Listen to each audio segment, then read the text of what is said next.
Hey, Isaac, what are kind of your initial reactions after this loss to UCLA tonight? I just thought we came out, without our spark, without our energy. We didn't play with enough grit like we normally do, and I just thought they capitalized on us. They attacked us from early, and they're more physical than us. They play with more energy than us, and there's some points where we tried to bounce back, but I just feel like the energy wasn't there today. So.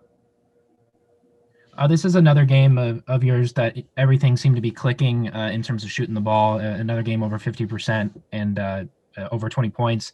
Is there anything else you think you really could have done to help this team achieve a comeback in the second half?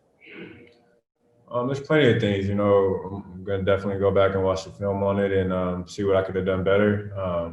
What we could have done better collectively. But I'm sure there's things out there, maybe as far as, rebounding better, just rebounding more, trying to make them miss some shots, man. We didn't really make them miss a lot of shots. But credit to them, they play really well offensively, and that's why they're, the top team in the country in offense. So five players for UCLA scored in double figures tonight. Does that kind of give this defense that's been playing so well throughout the season, does that kind of give you guys sort of, a kind of a culture shock to have those players just not missing from the field tonight? No, I wouldn't say a shock, man. We know these guys can play. We just came out and we kind of showed our inexperience a little bit, and we got punched in the mouth. So it's all about how we're gonna bounce back because we got SC coming up pretty soon. And you kind of just talked about it just now. I mean, with USC coming up with another LA team, another another road game before returning home next week. I mean, how can this team sort of kind of pack up their emotions and ship off to the next LA team to hopefully get a W?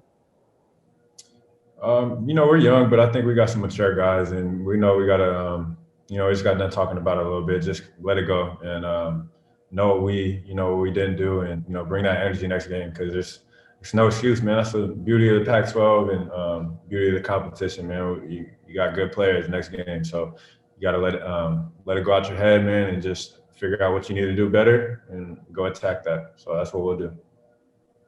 Thanks, Isaac. No problem. Thanks. Theo Lawson, go ahead. Yeah, it's like 23 points for you tonight. I believe you're up to 88 points in the last four games. Basically since 2021 started. Was there kind of some kind of New Year's resolution for you, or are you just kind of finding your groove the last 2 weeks here? Yeah, Theo, man. I just kind of cleared my head. I had a lot of thoughts going on that as a player you can't have. I put in the work every single day. Put in a lot of work this summer, and I got a chance to go back home and just kind of clear my head and talk to the guys around me, and then just settle down into it, man. There's no need to rush like I was playing. I was playing a little rushed and forcing it a little bit. So just settling back and trusting all my work and trusting the game I play and trusting my teammates more. Non-conference helped me a lot just to see, I really got a lot of good, talented guys around me, so I could use them. And it's a process just finding out how to keep using everybody else and how to keep finding how to get wins. Were there any conversations with specific family members or friends that really kind of stood out and really helped you kind of get through some of the tough moments early on in non-conference play? I always talk to my dad, man. One of my best friends. So he just told me, man, just let it go, let it come to you. I put in a lot of work, and it's just one of those processes. I'm still learning the game. I'm still kind of maybe a senior, but in terms of experience, I'm still learning a lot. So I feel like every game I'm getting better, and it's just another opportunity to learn. Like I said previously, and just clearing my head and just playing my game. That's all I can say. You guys started nailing for the national anthem before the Cal game, I believe. We just talked to Cal, and he said that you were the one that kind of started that movement and came to him and approached him about doing that. Why was that important to do in your mind, and why are you guys still doing it now?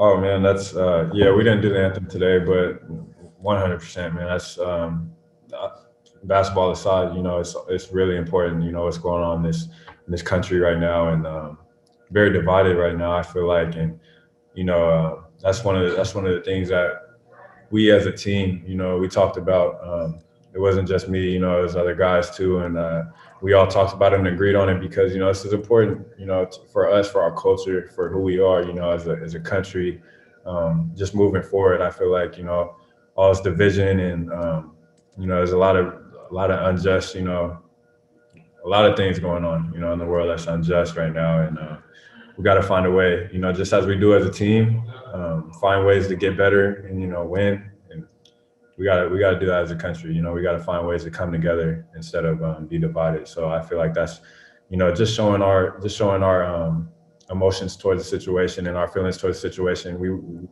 you know, as players, you know, you have a limited amount of what you can say and what you can do, but, you know, we feel like we want to have a part in what's going on. So that's just kind of our stance towards it. And that's how we feel. We feel strongly towards that, that area.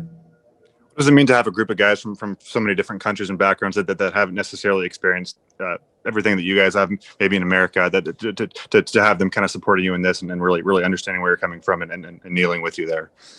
That's awesome, man. I asked the guys, and, you know, I think they kind of have an idea of what's going on. They might not know, you know, all the details of it, you know, being from other countries, but, you know, it's important for us to all be together. You know, we wear that on the back of our shirts. We talk about equality and togetherness, and you know, that's big for us. You know, I was proud of them, you know, and it just made me happy. It just made me feel good that we're all on the same page, and that shows a sign of a good team too.